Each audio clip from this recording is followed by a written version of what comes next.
so that they can rectify this issue, it has to be the people themselves who were fired. And then the follow-up to that, if that is the case, what if they don't have the resources to go up against Donald Trump and Elon Musk and the federal government?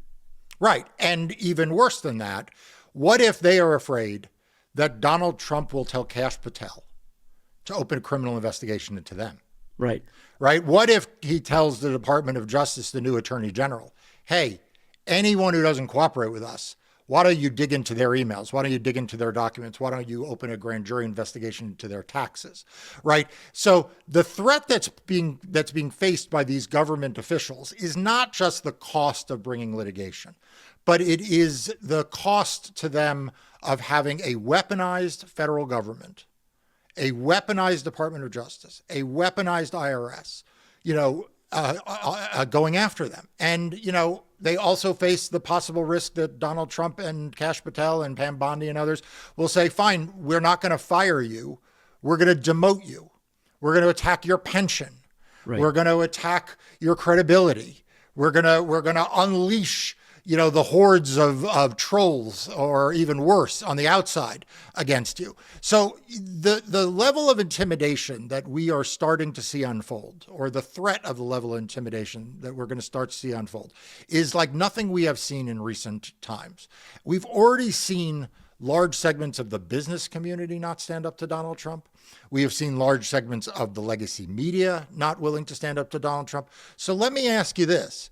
If a billionaire is not willing to stand up to Donald Trump, if the owner of a multi-million-dollar or billion-dollar legacy media organization is not willing to stand up to Donald Trump, if the well-known hosts, not singling out anybody by name, if the well-known hosts of cable news shows are not willing to stand up to Donald Trump, it's really a lot to be asking these individual FBI agents or prosecutors, or for that matter, people who work in other parts of the federal government, for them to stand up. I'm not saying that they shouldn't. I think everybody needs to stand up. I think now is the time to steel our spines. Now is the time not to back down. Now is the time to show courage.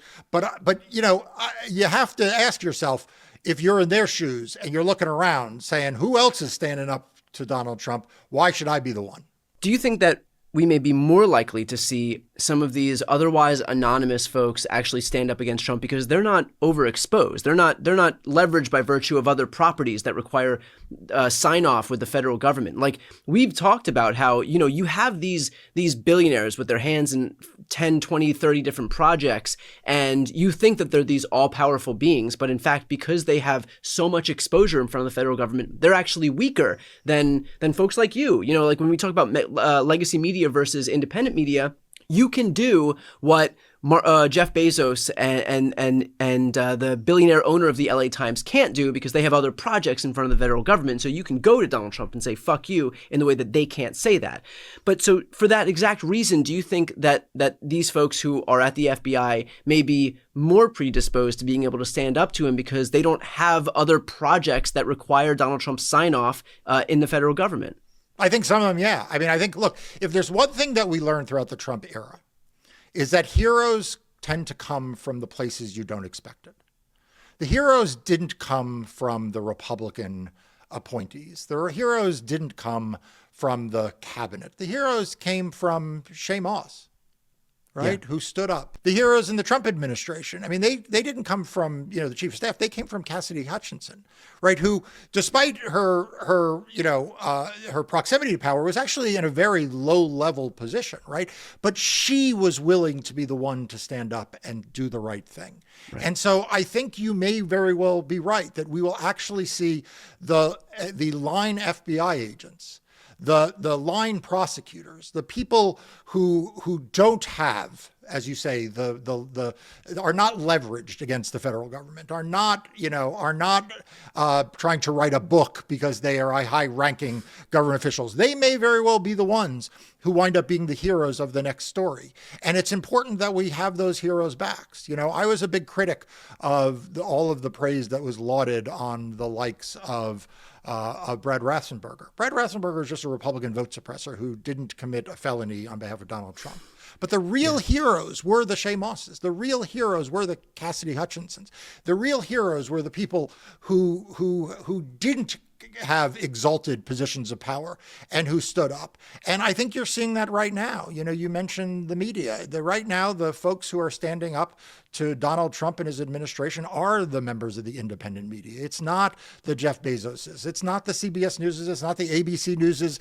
It's not the multi-billion-dollar corporations. It is the folks who have committed that they are, in times of great turmoil and trouble in this country, going to say, I am not going to bow down.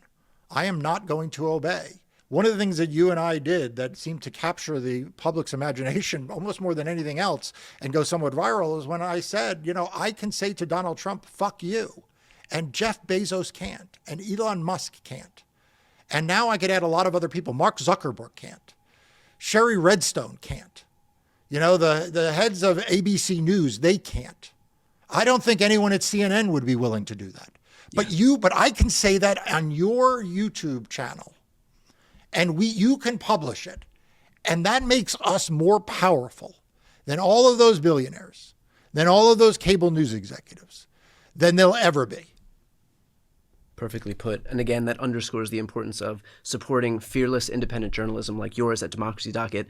I'll put the link to Democracy Docket right here on the screen and also in the post description of this video. Again, for those who are watching right now, if you want to support those who are actually willing to meet this moment with the urgency it deserves, please make sure to sign up for Democracy Docket. I'm Brian Tyler Cohen.